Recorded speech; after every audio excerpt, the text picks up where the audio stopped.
our comrades in solving the world's problems, in cooperating to solve the world's problems. In Buddhism, we have the word saha dhammika, which means to unite in one's common duty, to unite in a common duty. This can mean to the duty within the religion itself, or it can mean duties outside the religion or between or amongst other religions. Therefore, today we will speak as friends who are united in performing a certain basic duty. We can call each other Sahadhammika friends. That we use this time of the day, the early morning, to develop understanding is something that has reasons behind it. If you want, you could even say that it's a holy time. This early morning is the time when most flowers bloom and open. It's also the time when our teacups have not yet overflowed. It's a very appropriate time for working to understand each other. It's also the time of awakening of the prophet or founder. And this probably applies to other religions besides Buddhism. This is the most fitting time for examining, investigating, going into, and trying to understand the world in order to find the truth. This is the most appropriate time for trying to understand the world. All religions, in essence, have the same purpose, the same meaning, and the same activity. But it cannot be helped that they will have different names. But in essence, all religions are basically the same thing.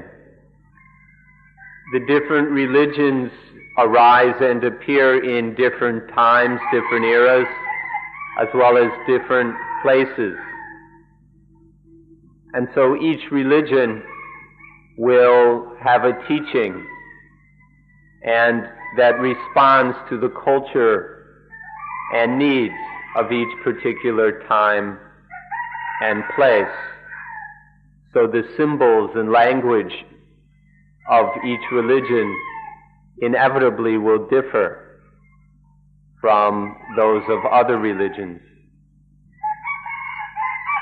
We're not going to get stuck on the different names, whether the names of the great founding teachers or the names of the religions.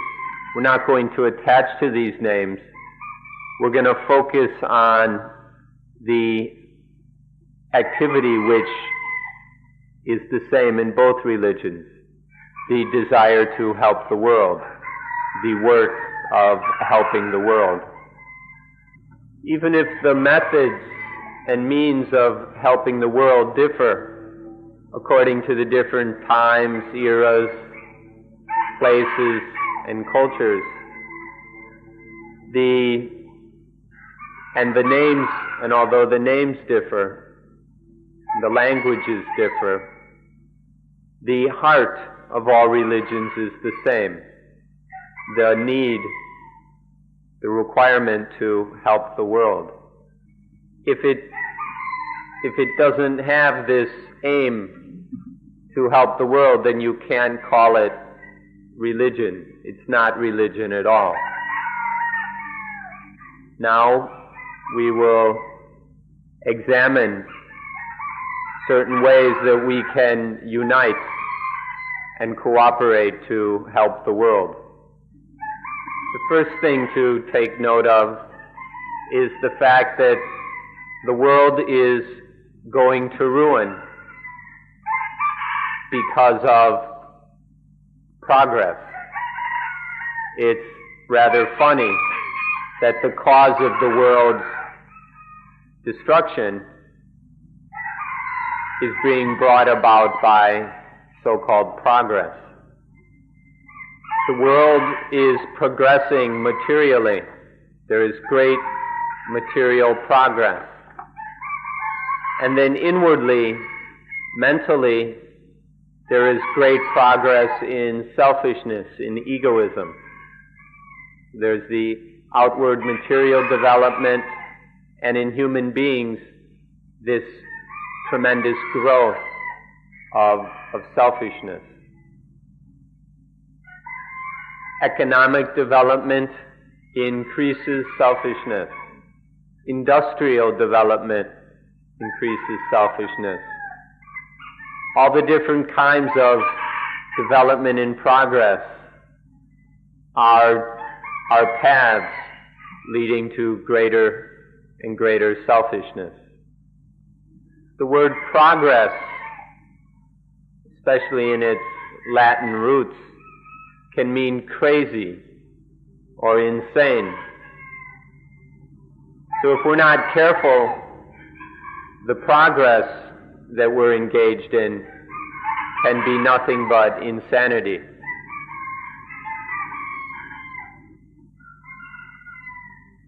Something quite frightening is that selfishness is increasing everywhere.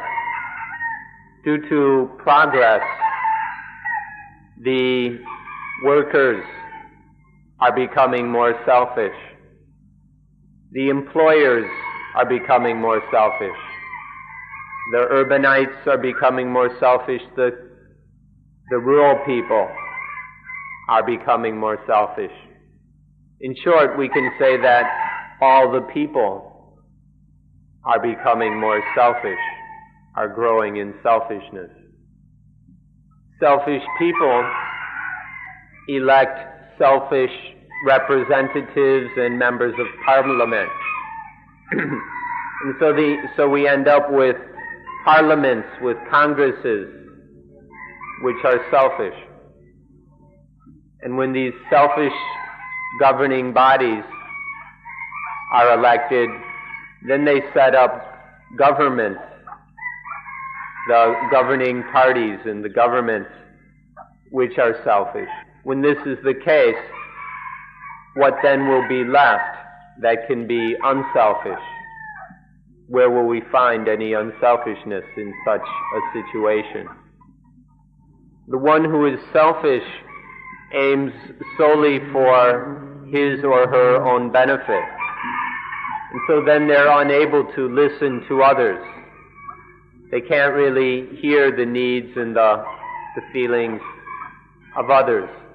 And so this leads to dissension, to dispute, to argument. With all this disagreement and dispute, then we need to set up an opposition. So in most countries there is an opposition which gives an opportunity for selfish people.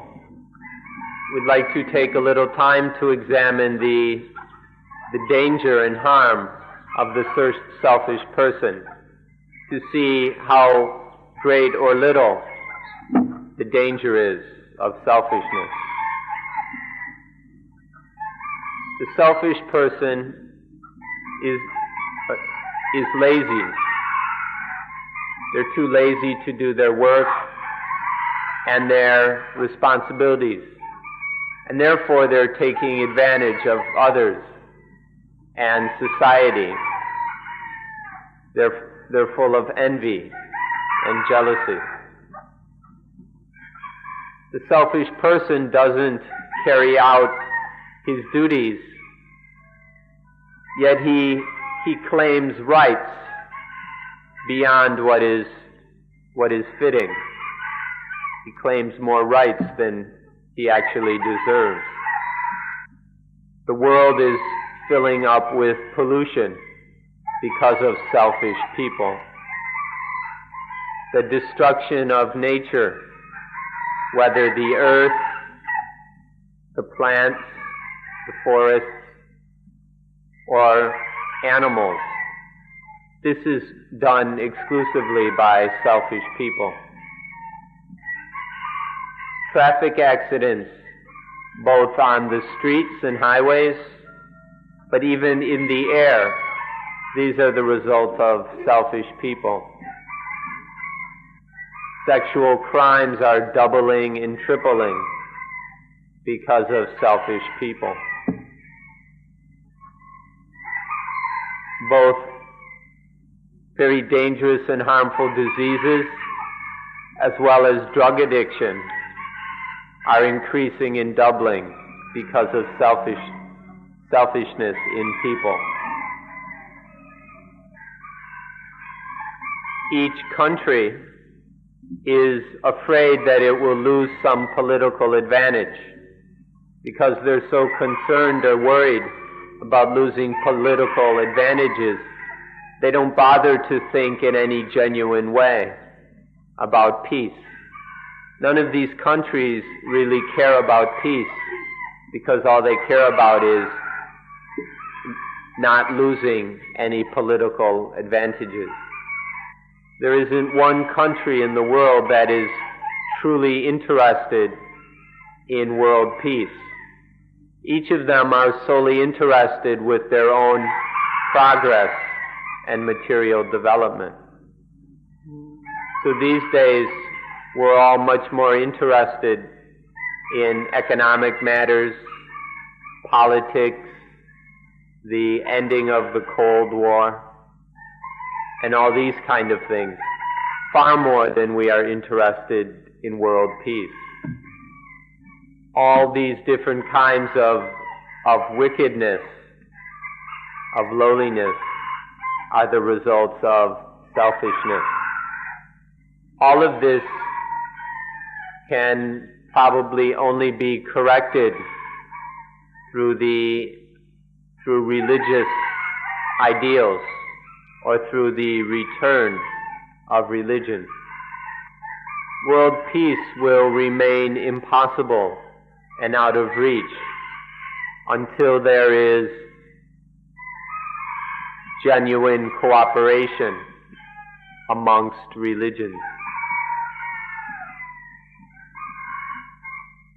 Next, we'd like to look at some of the problems that exist because of our inability to cooperate. The first item is that when different religions come together, they are unable to smile together. The different religions don't know how to smile at each other or with each other. In some cases, a religion is the selfish party itself. Sometimes a religion thinks only of its own progress, its own development, and then forgets about world peace. And it is obvious that the religions have not yet performed their duty completely, fully. Sometimes religion even serves political ends, religion allows itself to serve politics. Sometimes it gets lost in material development. Religions become infatuated with material progress. And thus there is more concern, more interest in the development of that particular religion rather than the development of peace, the discovery of world peace. This points out that the world has yet to receive any proper help from the thing we call religion. the religions have not yet helped the world in the way they're meant to do.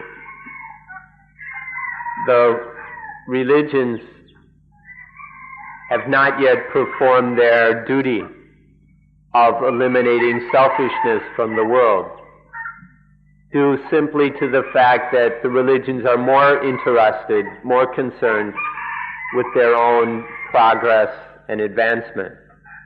And as long as religions care only about the advancement of the particular religion, then this is selfish and world peace will remain unattainable.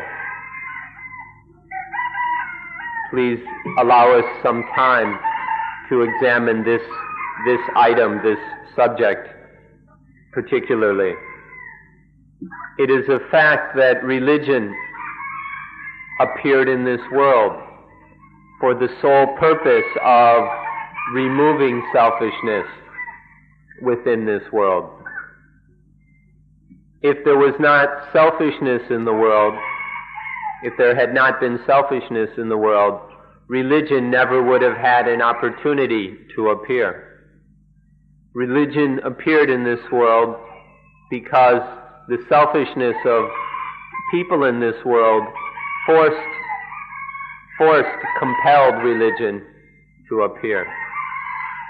Let me stress that if it wasn't for selfishness, it wouldn't have been necessary or even possible for religion to occur.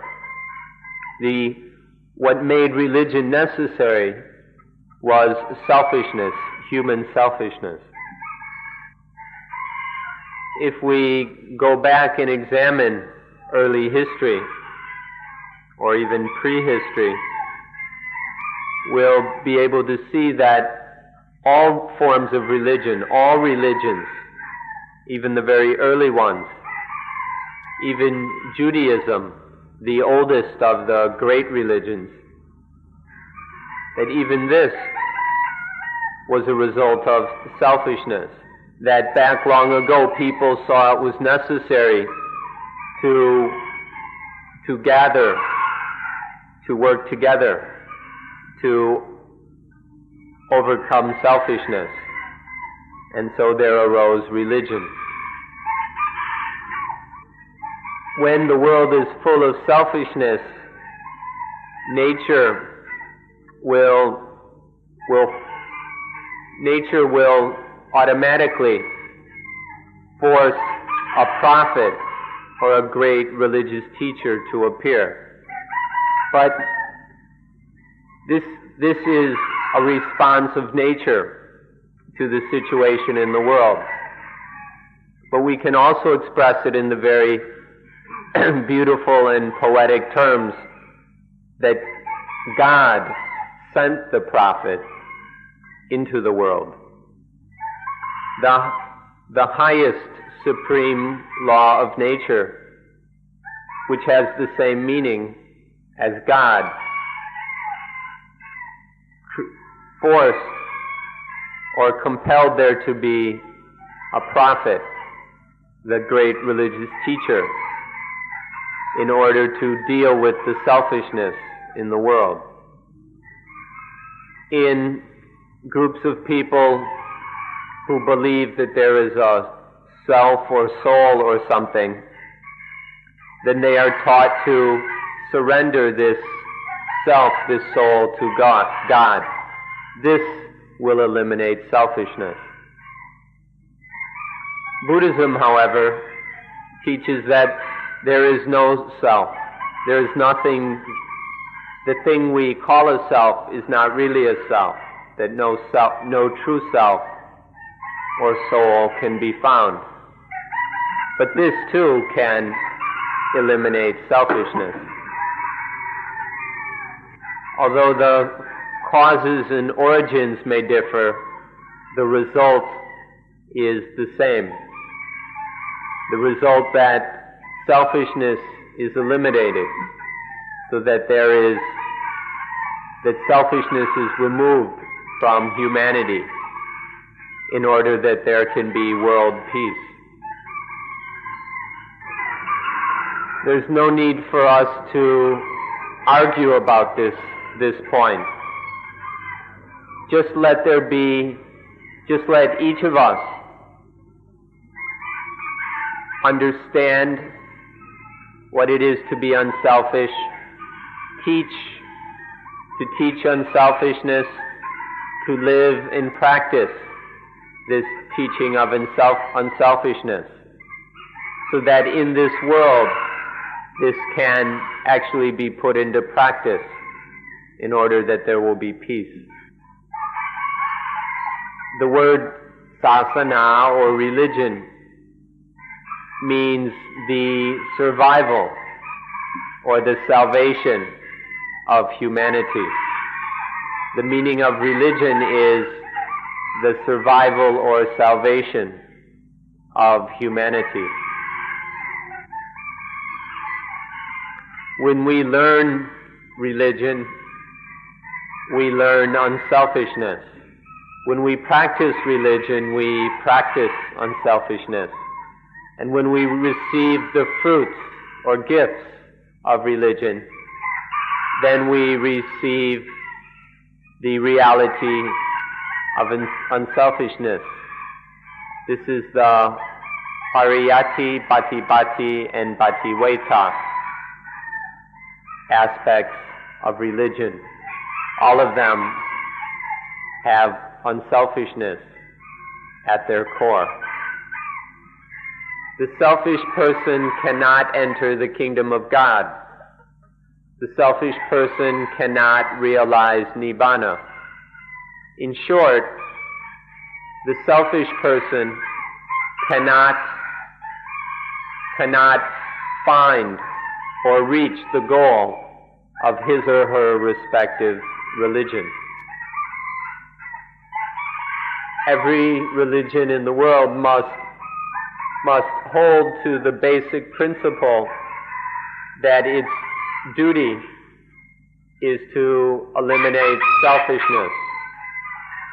Each religion has the basic duty of eliminating selfishness. This applies to all religions in this world. The destruction of selfishness is the heart of religion. If selfishness is not destroyed, it's the same as if there is no religion. Therefore, the most important thing in religion is the one who helps us to be saved, the one who helps save us or helps us survive, which means the one who helps us to be free of selfishness.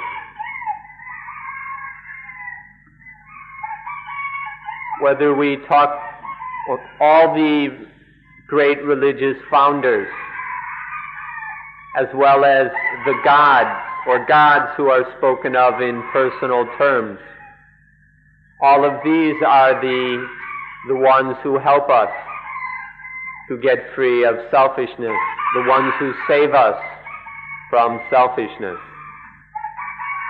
The supreme thing of Buddhism is not spoken of in personal terms. Nonetheless, the supreme thing of Buddhism, or Nibbana is the highest thing, the highest Dhamma in Buddhism. Nonetheless, this highest thing is the same as the elimination of selfishness. When there is total freedom from selfishness, this is considered the highest thing in Buddhism. Whether the supreme thing of each religion is personal or non-personal is not an important question. This isn't a question that's going to make the big difference. The question, however, which is truly important, vitally important, is whether or not this supreme thing, whether personal or non-personal, whether or not it can eliminate selfishness. This is the question that matters. Can the supreme thing of each religion, no matter how it is expressed, does it truly get rid of selfishness? So let's not have any disputes about whether the supreme thing is personal or impersonal. Let's just make certain that this supreme thing can eliminate, can destroy selfishness. If we take this bit of disagreement as important, it will be impossible for us to cooperate. The personal God destroys selfishness. The impersonal God destroys selfishness. And then the fruit of that is a peaceful world, is world peace. This is what can happen when we don't argue and give up our competition and all that. So may we all work to understand each other's religions. May we all meet and get together in order to understand each other's religions. And by this we include all the religions in the world. We must be open to each other in order to understand each other, so that there can be peace in the world, in order to eliminate selfishness, so that there will be peace in the world. The person who has eliminated selfishness within herself or himself will realize the supreme goal of her or his religion. This is something certain and absolute. The reasons for it are obvious within it. Those who believe in God can go to be with God. Those who believe in the Paramatman can go to live in or with the Paramatman. Those who believe in Nibbana can go to live in Nibbana. Each can reach the highest thing of each respective religion. This is the important thing.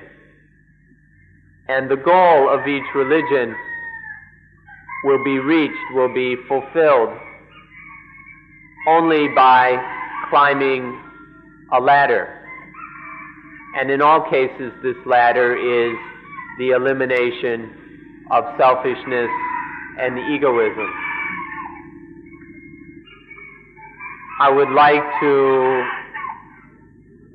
like to submit or propose to my Christian friends that the symbol of the cross is an image of unselfishness. The cross is an image of total unselfishness, or of the highest activity. The cross is a symbol of the I, the ego, the self, and then the cutting, to cut, to sever, to eliminate or destroy the ego and all selfishness. So the cross is a symbol of perfect unselfishness. Jesus Christ is a supreme example of unselfishness. Someone who sacrificed himself totally for the sake of others. In Buddhism, all of life the entire universe is seen as a stream of dependent origination. When one investigates and discovers this, realizes this fact of dependent origination, then the concept, the belief of self is eliminated. And when there is no belief in self, when the mind is freed of the concept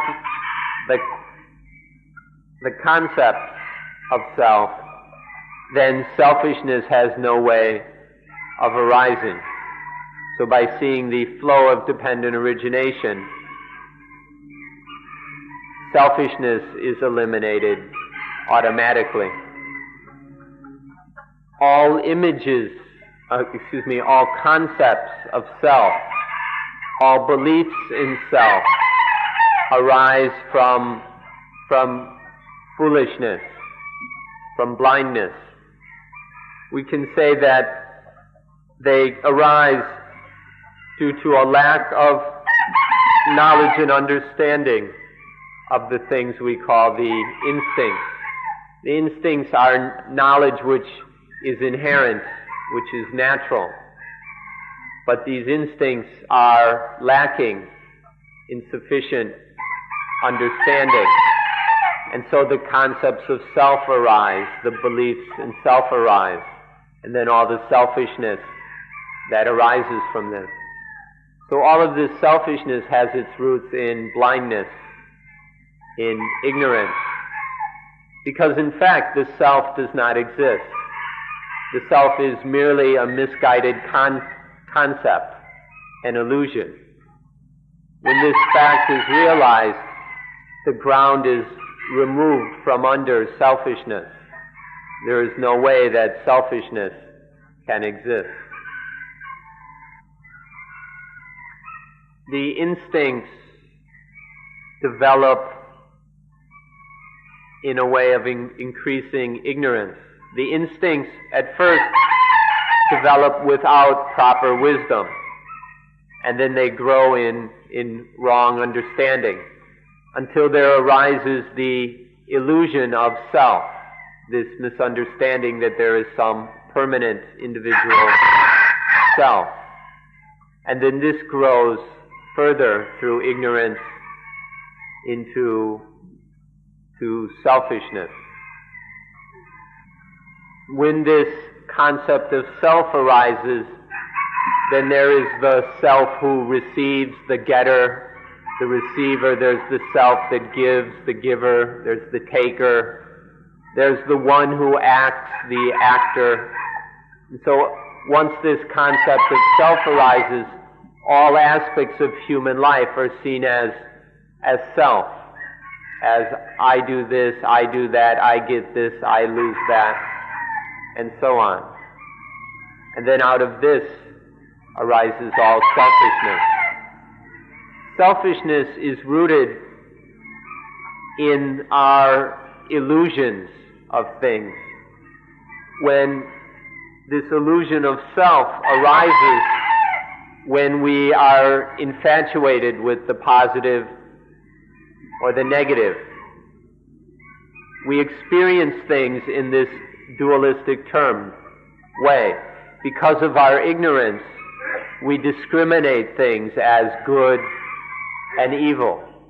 And through this dualistic discrimination, which is something we add to life, it's not really there itself, but because through our ignorance, we discriminate good and evil, there arises a sense of the belief in the positive and belief in the negative.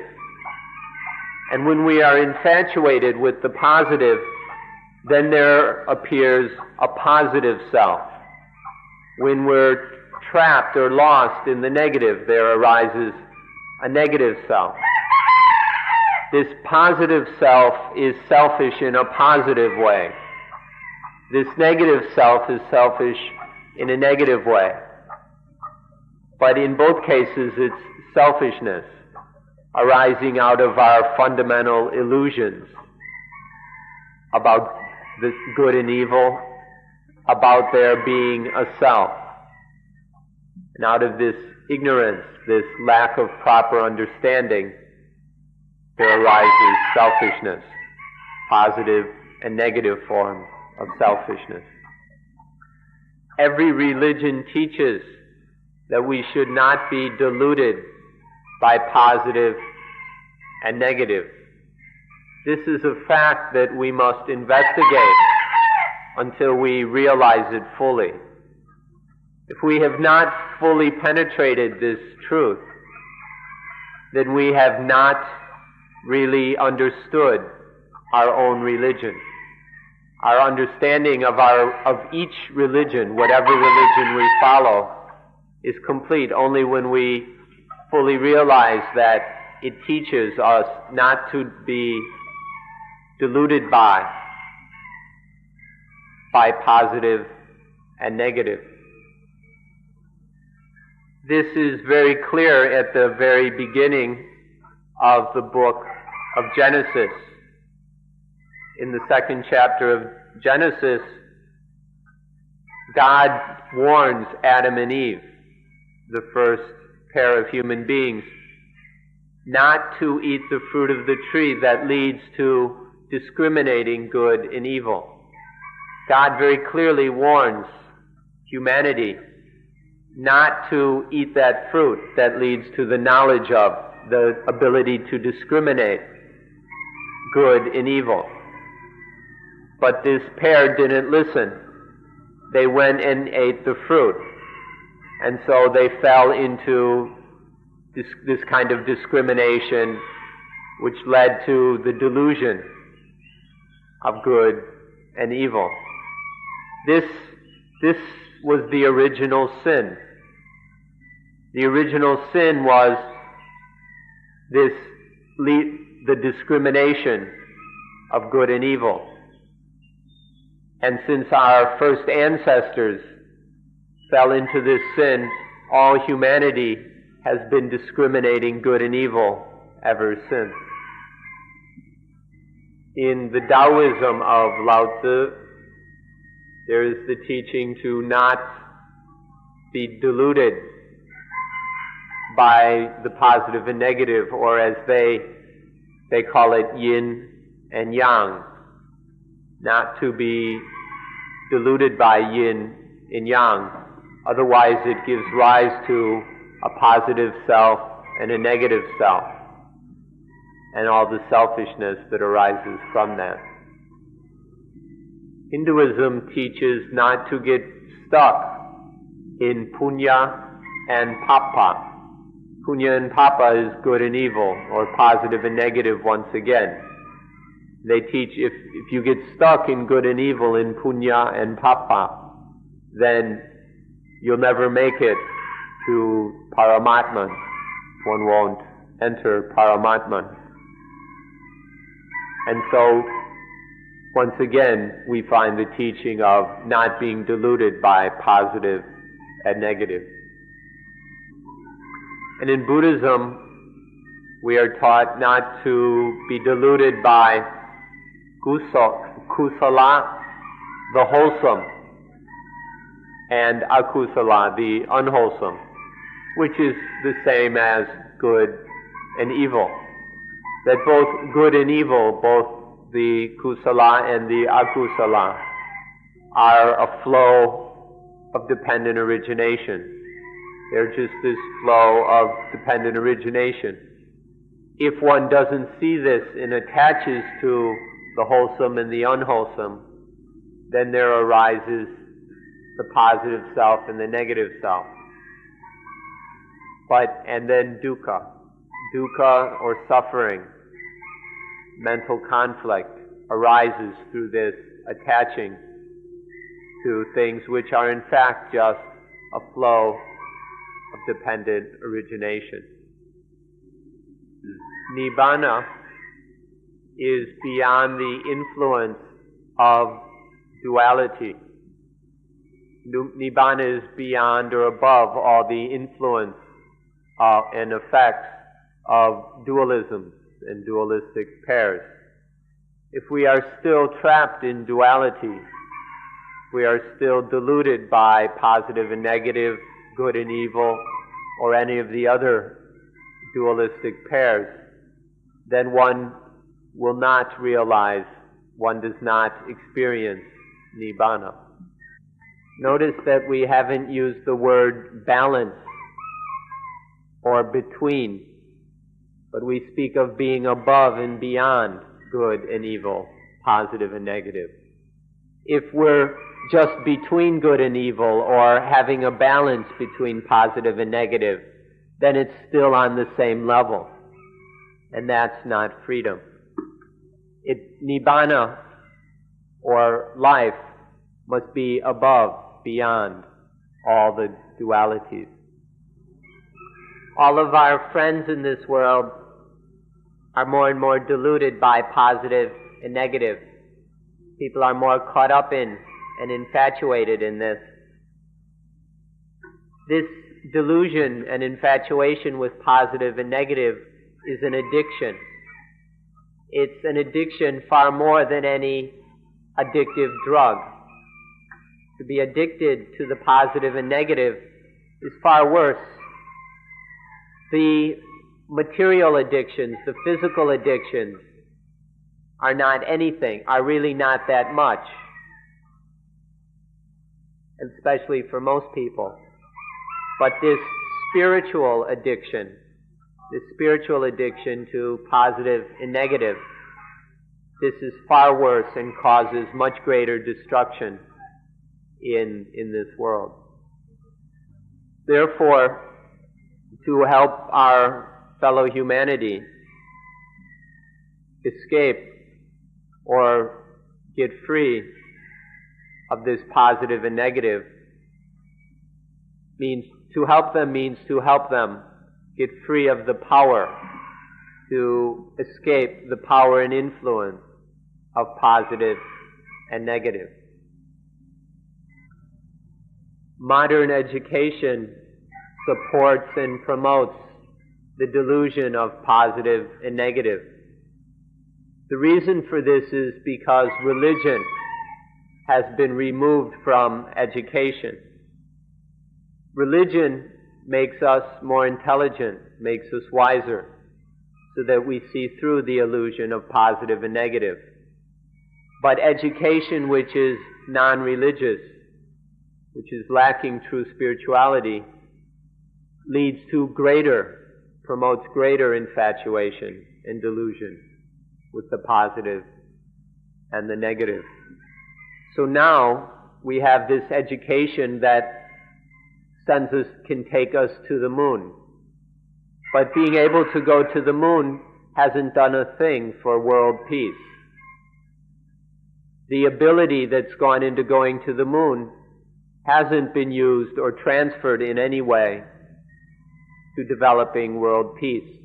We use this material cleverness, we use this technological prowess to satisfy our own desires, to get what we want, to give us pleasure.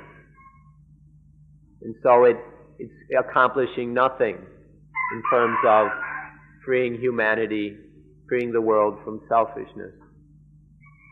In other areas, there's all the great economic progress and industrial development. Now even the post-industrial development. All of these are leading in the same old direction. They promote people's susceptibility to the delusions of positive and negative.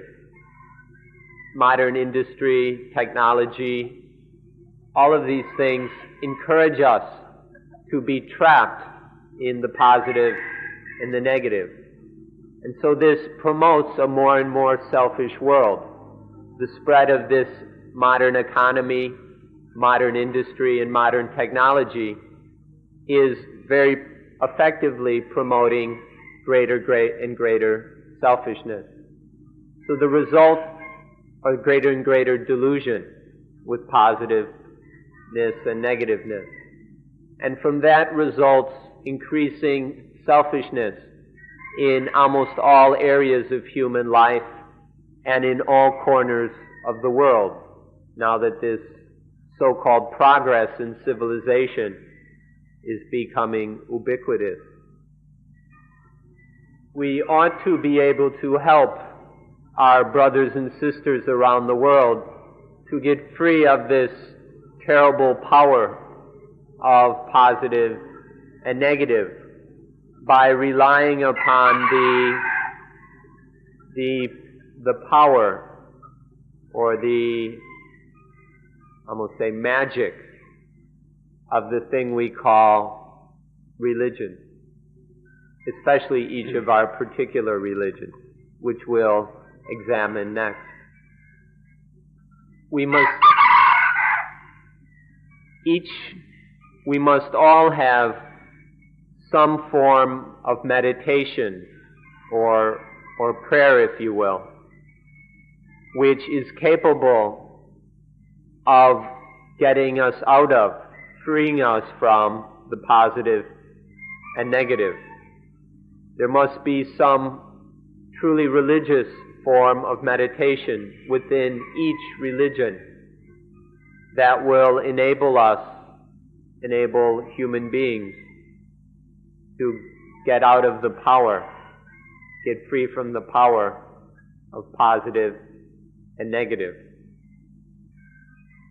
Now, this, however, is a rather extensive subject, and so we'll save its discussion for a later time. At this point, we'd like to thank you all for listening. We would like to wish us all success in what we're doing here in order to free ourselves from the power of the positive and the negative, in order to realize true unselfishness for the sake of each of us individually, as well as for the sake of world peace. Thank you. And that's the conclusion of today's talk.